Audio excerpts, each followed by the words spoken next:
নমস্কাৰ, স্বাগতম জনাইছোঁ আমাৰ ইউটিউব চেনেলৰ অন্য এটা ভিডিঅ'ৰ মাজলৈ। এই ভিডিঅ'টো এটা বিশেষ টপিকৰ ওপৰত হ'বলৈ গৈ আছে আৰু ইতিমধ্যে তোমালোকে অৱগত হৈছাই যে আজি অৰ্থাৎ 20 এপ্ৰিল তাৰিখে 10:30 ছেবাৰ ফালৰ পৰা মেট্ৰিক পৰীক্ষাৰ ৰিজাল্ট ইতিমধ্যে ঘোষণা কৰিছে আৰু এই সম্পৰ্কত আমি ভিডিঅ'টো ইতিমধ্যে চেনেলত প্ৰস্তুত কৰিছোঁ। এতিয়া বহুতো ছাত্ৰ ছাত্ৰীয়ে আমাক কমেণ্ট যোগে বা বিভিন্ন মাধ্যমৰ যোগেদি সুধি আছিলে যে এইবাৰ যিহেতু তেওঁলোকৰ কিছুমান ছাত্ৰ ছাত্ৰীৰ পৰীক্ষা তেওঁলোকে এটা ছাবজেক্ট বা দুটা বা তিনিটা ছাবজেক্টত তেওঁলোকে ফেইল কৰিছে বা তেওঁলোকে পাছ কৰিবলৈ সক্ষম নহ'লে, গতিকে তেওঁলোকে সুধি আছিলে যে এইবাৰ কম্পাৰ্টমেণ্টেল এক্সাম হ'বনে নাই বা কম্পাৰ্টমেণ্টেল এক্সামসমূহ কেনেদৰে এইবাৰ অনুষ্ঠিত কৰা হ'ব বা কেতিয়াকৈ অনুষ্ঠিত কৰা হ'ব।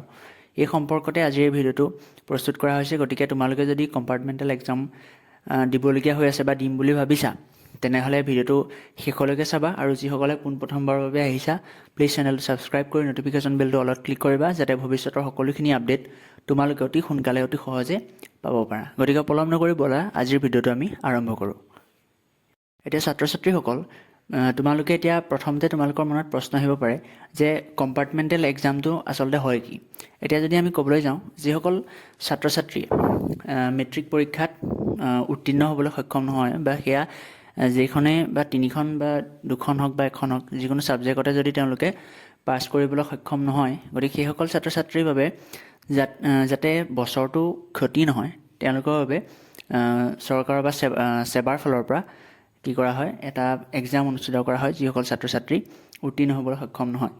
সেইটোকে কম্পাৰ্টমেণ্টেল এক্সাম বুলি কোৱা হয় আৰু যাতে তেওঁলোকৰ যি ইয়েৰ লছ, সেই ইয়েৰ লছ নহয়, গতিকে তেওঁলোকে সেই কম্পাৰ্টমেণ্টেল এক্সাম দি পেলাই তেওঁলোকৰ আগৰ নিচিনাকৈ তেওঁলোকে একেটা বেটছৰ লগতে তেওঁলোকে পুনৰ হায়াৰ ছেকেণ্ডেৰীত এডমিশ্যন ল'ব পাৰিব। এতিয়া কথাটো হ'ল যে কোনসকল ছাত্ৰ ছাত্ৰীয়ে কম্পাৰ্টমেণ্টেল এক্সামসমূহ দিব পাৰিব। এতিয়া ছাত্ৰ ছাত্ৰীসকলে বহুতো কমেণ্ট কৰিছে যে তেওঁলোকৰ দুটা বা তিনিটা ছাবজেক্টত তেওঁলোকে পাছ কৰিবলৈ সক্ষম নহ'লে বা ফেইল কৰিছে।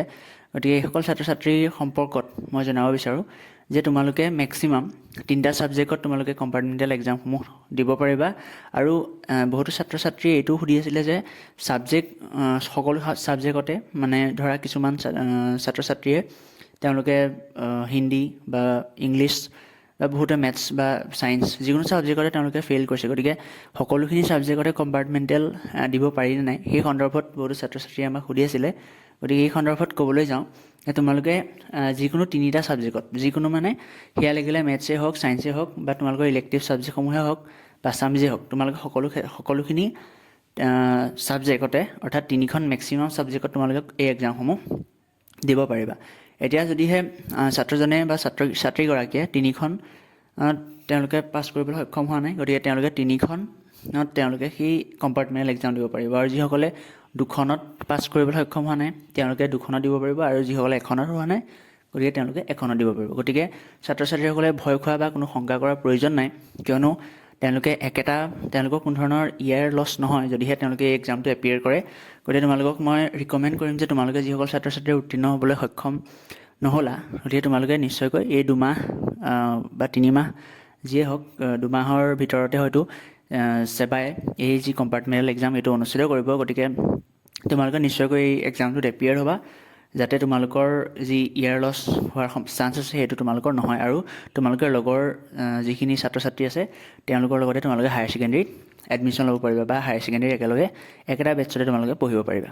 এতিয়া ছাত্ৰ ছাত্ৰীসকলৰ বাবে আৰু এটা কথা জনাব বিচাৰোঁ যে যিসকল ছাত্ৰ ছাত্ৰীৰ মাৰ্কছসমূহ টোটেল মাৰ্কছ যদি আমি চাবলৈ যাওঁ, যিকেইটা ছাবজেক্টত তেওঁলোক ফেইল কৰিছে বা টোটেল তেওঁলোকৰ মাৰ্কছ যদি চাবলৈ যাওঁ, টোটেল মাৰ্কছসমূহ যদি 170 হয় বা 170 হ'বই লাগিব এই এক্সামটোত এপিয়াৰ হোৱাৰ এটা ক্ৰাইটেৰিয়া বুলি ক'ব লাগিব। আৰু যিসকল ছাত্ৰ ছাত্ৰীয়ে 170 নম্বৰ বা তাতকৈ বেছিকৈ পাইছে, তেতিয়া তেওঁলোকে এই এক্সামটোত এপিয়াৰ হ'ব পাৰিব। আৰু যিসকল ছাত্ৰ ছাত্ৰীয়ে 170 পাবলৈ সক্ষম হোৱা নাই গোটেইকেইটা ছাবজেক্টত মিলি পেলাই, গতিকে তেওঁলোকে এই এক্সামটোত এপিয়াৰ হ'ব নোৱাৰে। গতিকে তেওঁলোকে প্ৰথমবাৰ আকৌ তেওঁলোকে মেট্ৰিক এক্সাম দিব লাগিব। এতিয়া ছাত্ৰ ছাত্ৰীসকলৰ মই ভাবোঁ যিখিনি কনফিউজন আছিলে সেইখিনি সকলোখিনি ক্লিয়াৰ হৈছে। আৰু যদি কিবা তোমালোকৰ কনফিউজন আছে তেনেহ'লে কমেণ্ট কৰিবা, কমেণ্টত নিশ্চয়কৈ আমি ৰিপ্লাই কৰিম, আৰু যদি কমেণ্ট যোগে কৰিব নোৱাৰোঁ তেনেহ'লে তোমালোকক ভিডিঅ'ৰ যোগে আমি নিশ্চয়কৈ জনাম। এতিয়া তোমালোকক পুনৰবাৰ এটা কথা জনাবলৈ বিচাৰোঁ, তোমালোকৰ যিখিনি আজি যিহেতু তোমালোকে ৰিজাল্টখিনি পাইছা, ৰিজাল্টখিনি তোমালোকৰ কেনেকুৱা হৈছে কমেণ্ট ছেকশ্যনত কমেণ্ট কৰি জনাবা। আৰু আমাৰ তোমালোকৰ কমেণ্টসমূহে আমাক যথেষ্ট উৎসাহিত কৰে আৰু ভিডিঅ' বনোৱাত যথেষ্ট উৎসাহ দিয়ে। গতিকে পুনৰ এটা নতুন ভিডিঅ'ৰ সৈতে লগ পাম। আজিৰ ভিডিঅ'টো ইমানতে সামৰিছোঁ। আৰু যদি তোমালোকৰ কিবা কমেণ্ট থাকে তেনেহ'লে কমেণ্ট কৰিবা আৰু লগতে ভিডিঅ'টো লাইক, শ্বেয়াৰ আৰু ছাবস্ক্ৰাইব কৰি ন'টিফিকেশ্যন বেলটো অলপ ক্লিক কৰিবা, যাতে ভৱিষ্যতৰ সকলোখিনি আপডেট অতি সোনকালে তোমালোকে পাই থাকিব পাৰা। গতিকে পলম নকৰি আজিৰ ভিডিঅ'টো ইয়াতে সমাপ্ত কৰোঁ। জয় অসম।